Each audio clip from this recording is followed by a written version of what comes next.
This is organized by Informa Markets in collaboration with SA Hamburg, and this is positioned as South Asia's largest maritime event. Even though in the capacity of the former CMD of SCI, the largest national shipping company of the country, and INMEX and the partnership of SMM has been brought out. It's the largest exhibition in the maritime space that's taking place in the Southeast Asia. It's not only restricted to India. So this is an opportunity for all the stakeholders of the maritime industry to come and participate in the future outlook of India in the maritime industry. We think that the maritime industry is evolving and there is a lot of opportunity for all the global players to get associated and to ensure that the Indian maritime industry grows leaps and bounds. Thank you. Friends from the media, as Ranjit has already mentioned, I am the chairman of the advisory board of INMEX SMM India. So it's my pleasure and privilege to welcome all of you to this 13th edition, which is possibly the largest ever, with more than 250 exhibitors, and we are expecting something like 6,000 footfalls over the 3 days. Of course, SMM Hamburg is possibly world's largest maritime conference and most well known. So we are extremely happy to have Hamburg Messe and Congress as our collaborator. Mr. Selbach is sitting next to me. He will also give his bites.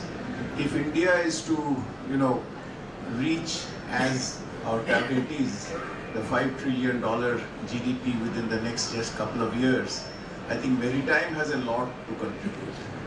And INMEX, we have always been looking at the technology and innovation. That is our focus. So I think in today's world, with the digitalization taking place, with everything AI, robotics, and everything else, I think that is the order of the day. Unless you adapt yourself, obviously you will be getting totally left out.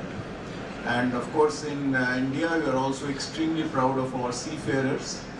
Seafarers of India are treated as second to none in the world. We are one of the largest seafaring supplying nations in the world. But having said that, Philippines is possibly the largest, but look at Indian population, look at Philippines population. We have 1.42 billion population, which is about 18% of the world. But in seafaring, our seafarers comprise of just about 9% or thereabout. Of course, Government of India's target is to take it to 20%. There is tremendous potential because we have the age on our side. Demography-wise, India is one of the youngest countries in the world. And we have the English-speaking population, which is absolutely vital for seafaring. So we have all the potential. We have, so many training institutes. We are one of the largest seafaring training countries also in the world. So that we have tremendous potential. Unfortunately, we don't have a really strong shipbuilding side because we barely contribute 0.5% of the world's shipbuilding tonnage today. But again, because of our engineering prowess, because of our talents, there is the tremendous potential. So I hope there also we move up. As it is, we are one of the largest ship recycling nations in the world, along with Bangladesh, Pakistan. Here again, we are moving up the technology. We are becoming more and more environmentally friendly, which is the order of the day. So I think our potential is huge in ports, in shipbuilding, in shipping, everywhere. Because after all, unfortunately, the Indian shipbuilding tonnage has not kept pace with the growth in the India's existing trade. So there have to be more facilitative measures. I hope all these things happen. And I hope we as the platform for knowledge sharing, experience sharing, we can serve the maritime industry by having this INMEX SMM going forward in even larger scale. And I hope everyone really, benefits from that. Our one grievance against the media has always been that, shipping industry gets only projected through a maritime accident and things like that. The tremendous contribution of shipping is not really brought out by our friends in the media. So my appeal to you as one of the ambassadors of this industry, please do your best to project shipping in a positive spin, not in a negative spin. Thank you very much. Words.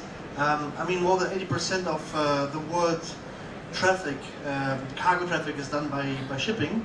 It's such a vital role for the global economy, and we as co-organizers of this show here, I'm representing the Hamburg Messe and Congress in Hamburg, Germany. We believe very much in the growth of the Indian market, and next year from 3rd to 6th September 2024 there will be SMM Hamburg again, by far the most international exhibition and conference for the maritime industry, with more than 2,000 exhibitors and 40,000 participants from 125 nations. I call it also the United Nations of Shipbuilding, and we will definitely try everything to give India an even stronger platform, because India will become more and more important through its population, through its education, the language, and also India is a reliable democracy. So I think in the global supply chain, India will play a much stronger role in the future than of today. Thank you. No, as I said, today every industry is knowledge industry. So for your progress and growth, you require sharing of knowledge and expertise. So conferences actually help in sharing of knowledge and expertise. I must admit humbly that these private conferences, they are not like Global Maritime India Summit, where there are MOUs signed and you can calculate in terms of $1 billion how much is business being generated exactly from that. I don't think the private conferences and exhibitions can really make such claims that we have given rise to so much of additional business. But after all, these conferences mainly serve to provide a platform for knowledge sharing and experience sharing. So in that sense, as I said, every industry today, including maritime industry, is a knowledge industry. So in that sense, it has, in my opinion, it has a huge role to play. Adding on to what Mr. Hazra just said, INMEX and the SMM conference is very opportunely placed, considering the Global Maritime India Summit 2023, which is going to take place in a couple of weeks in this month itself. So bringing the stakeholders together and using this platform will be, I think, a stepping stone for the Global Maritime India Summit 2023, which the Government of India is taking up. And also, there is a lot of need for such platforms because the Indian maritime industry is still not very well publicized. We need the industry to be taken to every corner of India, considering that we've got 7,500 long kilometers of long coastline. But the Indian shipping industry has to grow, and the Indian shipping industry does not mean only the ship owners.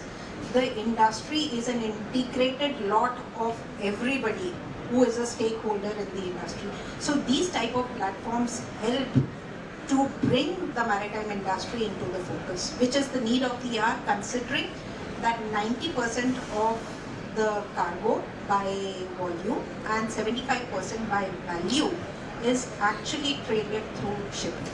So shipping needs to be focused, and these platforms are very important for that.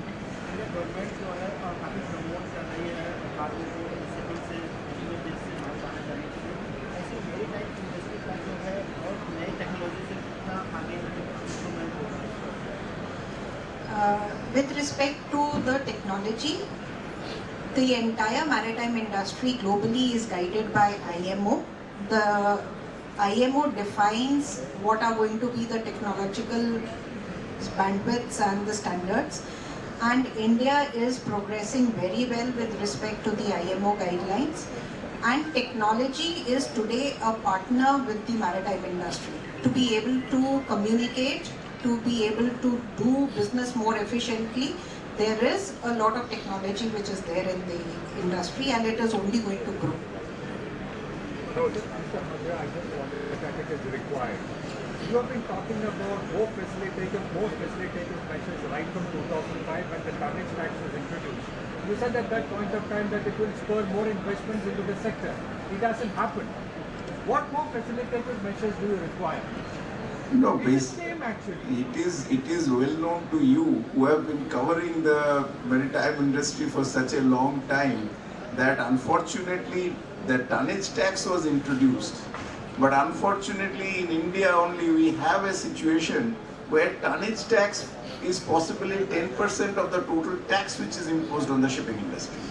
In every other countries in the world where tonnage tax is there, the shipping industry is required to pay only and only tonnage tax.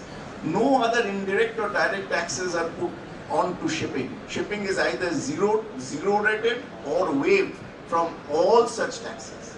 Whereas only in India we find a situation that tonnage tax, even after that being introduced, tonnage tax possibly forms 10% of the total tax which any Indian shipping company is paying. Basically, of course, this I don't want to, elaborate too much on this. We have a situation where, you should say that, okay, at least in your own backyard, you are the most preferred lot. That is not the case even in India. Let us talk about coastal shipping. In coastal shipping, what is the percentage of the cargo being carried by Indian national bottom? It's only about 40%, and recently, I would say in a way wrongly it was projected that cabotage is being relaxed. Now there is no cabotage law in India. It is only a question of preference that was being given, and it is a question of a no objection and DG shipping, permitting and things like that. I'm saying even that is being taken off. Even that is being taken off. Whereas, if you go to USA, why only USA? If you go to so many other countries in the world, I always say, after all, shipping is a part of transport. Now, why greyhounds are not being allowed to run their buses more efficiently, more cost competitive wise on the Indian roads? You talk about Indian cabotage being relaxed, and in India you can carry containers from one port of India to other ports of India. Why aren't you allowing a German traveler who is coming from Hamburg or coming from Frankfurt to Delhi? You don't allow him to travel to, if he wants to go from Delhi to Mumbai subsequently, you don't allow him to go by any foreign carrier. It is only restricted to that. And as I keep on saying, shipping is possibly the most akin to aviation. But there is a huge difference. In aviation, no other foreign carrier is allowed to bring a foreign aircraft into India unless the DGCA gives in, the Director General of Civil Aviation, gives in the so-called landing right. So it is bilateral, it is restrictive. Whereas in shipping, there is absolutely no barrier. There is absolutely, no permission which is needed for a foreign ship to come to India. As long as they comply with the technological standard provided by IMO, they can fly anywhere in the world.